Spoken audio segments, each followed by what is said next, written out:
Bien, bonjour à tous et bienvenue dans ce quatrième chapitre en ce qui concerne la mécanique, et ce sera le dernier de mécanique.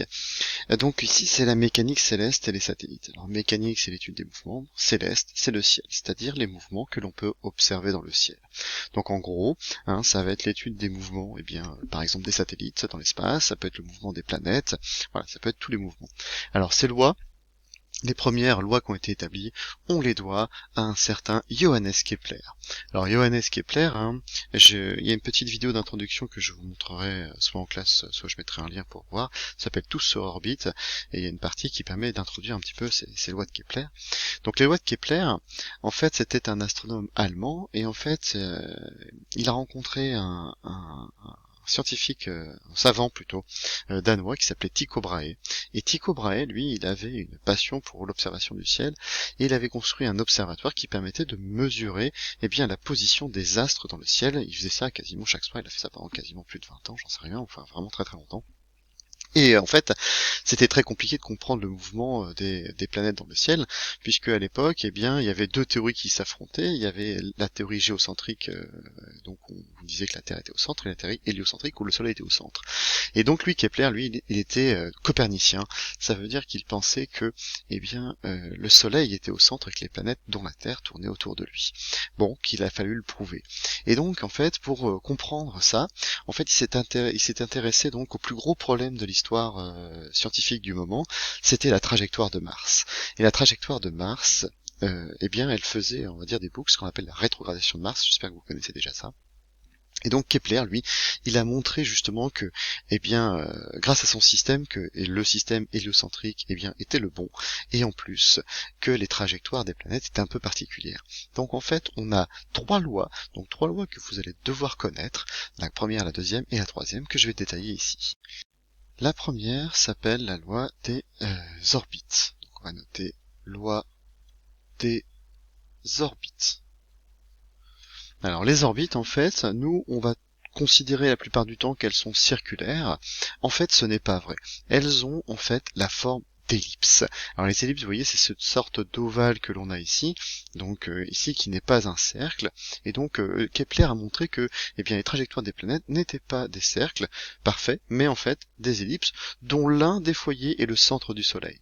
Donc en fait, c'est un peu compliqué, mais pour tracer une ellipse, on peut prendre ici deux clous que l'on plante dans une planche, un centre ici et un autre centre là, et puis entre les deux on va les relier par une corde qui va être assez grande, et en tirant sur son crayon on va pouvoir tracer ici une ellipse en tendant la corde ici.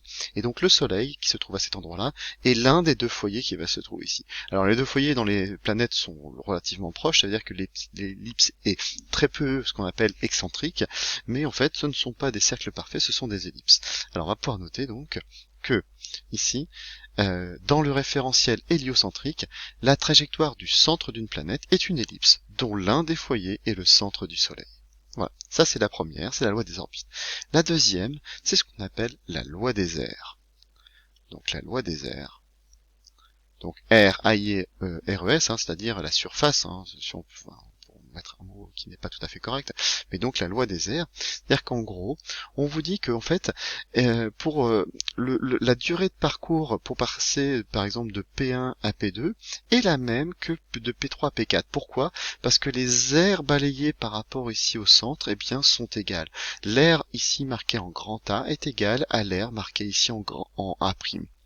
Donc ce qui se traduit que, quand on est éloigné du Soleil, donc ici, on va mettre la même durée pour parcourir ce trajet P3, P4, que quand on est proche du Soleil, ici P1, P2. Ce qui veut dire que quand la planète s'approche du Soleil, elle accélère. Quand elle s'éloigne du Soleil, elle ralentit. D'accord? Par contre, ce qui va être égal, ce sont les aires balayées. Alors, je vais vous passer la définition qui est un petit peu plus compliquée. Donc le rayon vecteur reliant le centre d'une planète au centre du Soleil balaie des aires égales pendant des durées égales. Alors le mot rayon vecteur, c'est tout simplement rayon, et puis en plus c'est un vecteur en même temps, donc c'est pour ça que ça s'appelle rayon vecteur. Voilà. Donc conséquence très importante, la planète P a une vitesse plus grande lorsqu'elle est donc proche du Soleil, et une vitesse plus faible lorsqu'elle s'éloigne du Soleil. Voilà. Ça, c'était la deuxième loi de Kepler, c'est-à-dire la loi des airs. La troisième loi, c'est celle, on va dire, la plus importante, celle qu'il va falloir vraiment retenir, c'est la loi des périodes, qu'on va redémontrer à un moment donné. Donc troisième loi de Kepler, c'est la loi des périodes.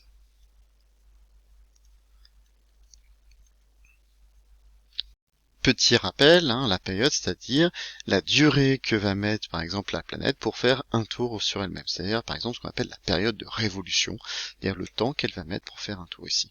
Et donc la troisième loi de Kepler nous dit que pour toutes les planètes du système solaire, le rapport entre le carré de la période et de révolution, c'est-à-dire la durée qu'elle effectue autour d'un complet autour du Soleil, de la planète T, et le cube du demi-grand axe petit a de l'orbite elliptique est constant. Alors qu'est-ce que c'est que le demi-axe ? Eh bien, vous voyez ici que vous avez votre ellipse. Alors, on va plus parler de rayon quand il s'agit d'une ellipse, hein, parce que c'est plus un cercle. Par contre, vous voyez que je peux mesurer ici une longueur ici.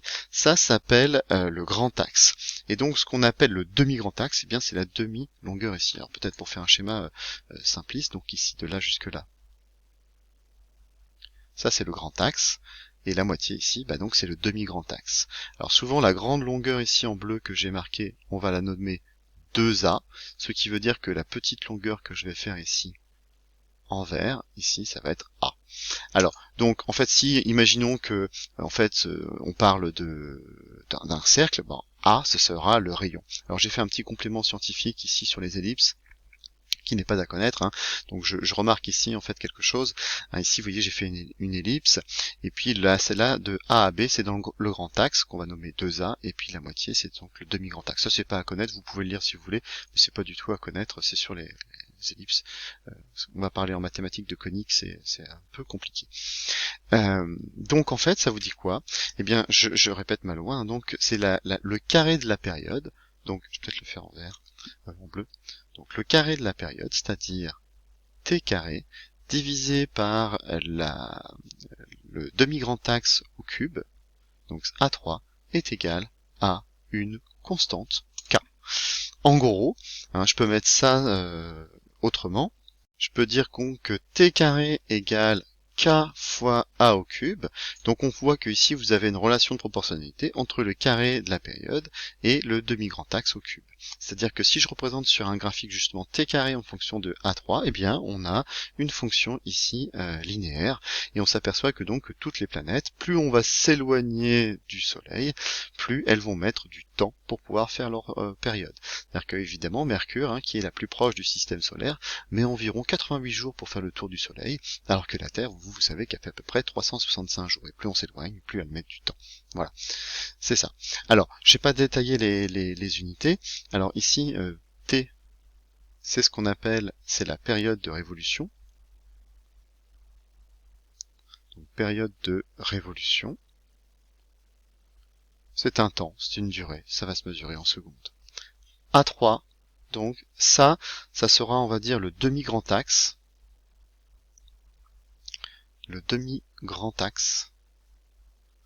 Alors je vais mettre rayon si c'est circulaire, enfin voilà, on va le mettre allez, dans une autre couleur parce que c'est pas correct. Donc rayon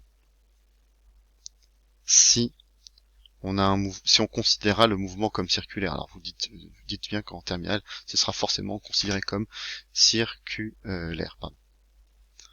Donc voilà, c'est vraiment pas bien écrit, il faut que je fasse un petit effort. Et donc comme c'est une distance, eh bien ça va se mesurer ici en mètres. Et K, bah alors dans ce cas-là, elle, c'est une constante. C'est une constante qui va être indépendante de sa planète. Donc elle va dépendre uniquement en fait, eh bien du Soleil, hein, de la masse du Soleil par exemple. Donc ça, bah en fait, c'est une constante. Constante. Alors en quoi elle va se mesurer? Bah regardez bien, c'est des secondes carrées mètres moins 3. Voilà. Donc ça va être son unité. Après, voilà, tout va être, comment dire, le but va être de déterminer cette constante-là. Alors pour Kepler, c'est une constante qui vient juste comme ça. On va redémontrer après avec les lois de Newton, eh bien, à quoi véritablement est égale cette constante ici. Voilà. Alors je vais m'arrêter là pour cette première partie sur les lois de Kepler, puisque la deuxième en fait sera vraiment plus compliquée. On va faire des calculs là qui vont être plus difficiles, donc je vais pas faire une vidéo trop longue. Voilà. Je vous remercie et je vous dis à bientôt. Au revoir.